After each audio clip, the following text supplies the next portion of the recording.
Hey guys, what's up? Welcome back to my channel. If you're new here, my name is Jocelyn, and today I'm going to be talking to you guys about study tips and tricks to study, do your homework, pay attention in class, all that good stuff.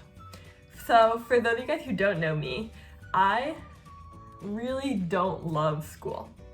Like the physical act of studying, doing classes, all that.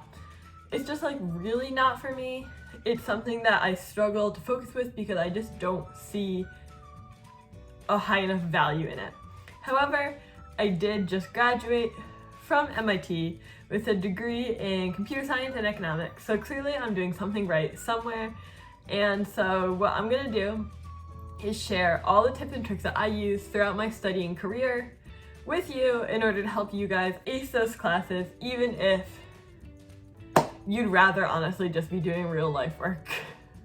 So I decided to split this video into 3 different parts: the before studying, the during studying, and the after studying, and then give all the tips for those specific areas.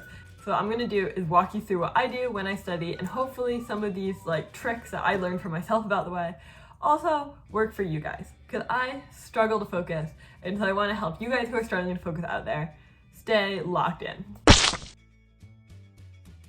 Number 1, before you even do anything, start to do work, split up all of your work into really tiny increments. So for example, say I have a P-set, it's like 5 questions long. What I'm gonna do is take a look at all those questions and break each question down into really manageable sub pieces. So I'm not just gonna be like, oh, I have to complete number 1, or I'm not even gonna be like, oh, I have to complete number 1A. I'm gonna be like, oh, I have to understand what I would need to do for 1A.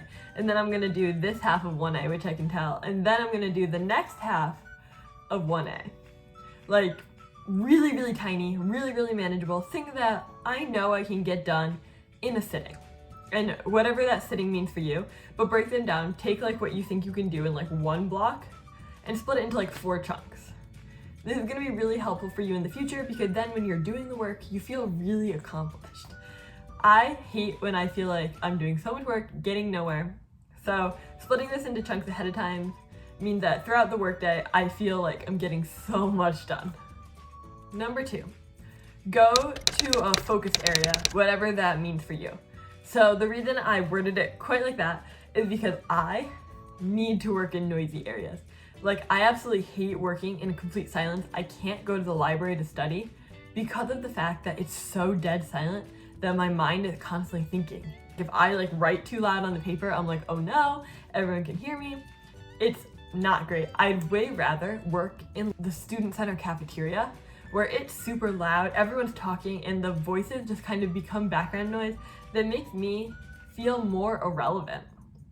And so then that is where I do my best work. So whatever focus work means for you, find that zone. Don't let people trick you into believing that everyone needs to study in a quiet area. It's really not true. And I wasted so much time when I was younger going to quiet areas to study before I realized that I study way worse in a quiet area. Number 3, once you get to this area, remove all the distractions, 100% of them. So whether that means closing down tabs that are gonna light up and distract you, or moving your phone into a pocket or backpack that you can't see it light up on the table, or even whether that's you have a lava lamp in your room and you tend to zone out and watch the lava lamp do its thing, and so you need to turn that off, put it away, any of that. I sometimes have to shut the windows to my room because I get really focused at counting the cars that go by when I'm trying to procrastinate my work. So even if a distraction isn't a conventional distraction, if it's a distraction to you, it counts. Get rid of it, throw it out. Finally, my 4th before you start tip, find yourself a fidget toy. So obviously sometimes you're doing work that requires both hands to be I don't know, moving stuff around, maybe you work in lab or something and concentrate. And so in that particular case, this won't work for you. But most of the time, you're only doing work that you write with one hand, or you're watching a lecture video, or you're doing something where you have at least one hand free. Fill that hand with something. I have a fidget cube that I'm constantly playing with, pressing all the buttons in my hand, and I also have a long green stretchy rope that I got that I can just swing around. And all of these things help keep me focused. I don't know. But so anything that kind of distracts you a little bit, but doesn't actually distract your mind, but like takes up your bodily like need for motion, so helpful to me. And I'm sure it'll be helpful for you too if you're someone who gets like super fidgety sitting still and needs to move. That brings us straight through into you're actually studying, you're ready to go, sat down at your super focused study space with your fidget item, and locked in, distractions gone. Where do we start? Before you even put a word on the page, set yourself a distance or a time limit or like a amount of work to do before you give yourself a break, and make this really small. So this is where I use super teeny chunks that I split up in part 1 of this video. I will force myself to get done one of these little things, or at least try to do one of these things. Normally I set myself a time limit and an amount of work limit just in case I messed up on my breakdowns. So I will say, okay, I have to get done chunk 1 or work for 45 minutes, and then I get a 5-minute break. And I do try and keep these breaks pretty small because I do like them pretty frequently. Like on the whole, I would rather work for 30 minutes and then take a 5-minute break than work for 2 hours and take a 30-minute break. But that is personally just me and the way my brain operates. It helps me to work in really small increments because I can power through in those small increments, but I can't get my brain to focus when I know I'm gonna have to do it for another hour and a half. Set yourself up that reward system where in a certain amount of time you're gonna get a break, and tell yourself what you're gonna do ahead of time. Sometimes I like really when I sit down to study, wanna watch a YouTube video, but I know I have to study. So I tell myself that after I study for this amount of time, I can watch these like 2 YouTube videos that I really wanna watch. No matter how long they are, it doesn't matter. I'm giving myself that amount of time to break. Doing this will help your brain weed out the distractions earlier, because then you're not drawn to be like, oh, I can just play this YouTube video like while I study, because you know that after you get this done, you can just single-handedly watch that YouTube video. Number 2, give yourself some leniency with distractions mentally. So obviously don't allow yourself to check your phone if you can't, but if you are having trouble working that day, if your brain is wandering and you're just not getting as much done as you want to, and you know it's just because your brain is being stupid, don't let that derail your whole day. Don't get upset with yourself. Some days our brains just aren't in it and are gonna need a little more time to get stuff done. Let yourself continue working, maybe give yourself a slightly longer break to reset or something like that, but don't get upset with yourself and down on yourself for your brain not working. When I was younger, if I, like my first couple years of college, if I was really trying to get work done and I couldn't focus and my brain kept inventing these stupid scenarios in my head that had nothing to do with the assignment, and it was derailing my workday, I would get really upset with myself and I'd be pissed. And then in addition to the stupid scenario that's up there, I also had the anger at myself, and that is a double distraction. Double distractions just mean you're twice as likely to not get the work done.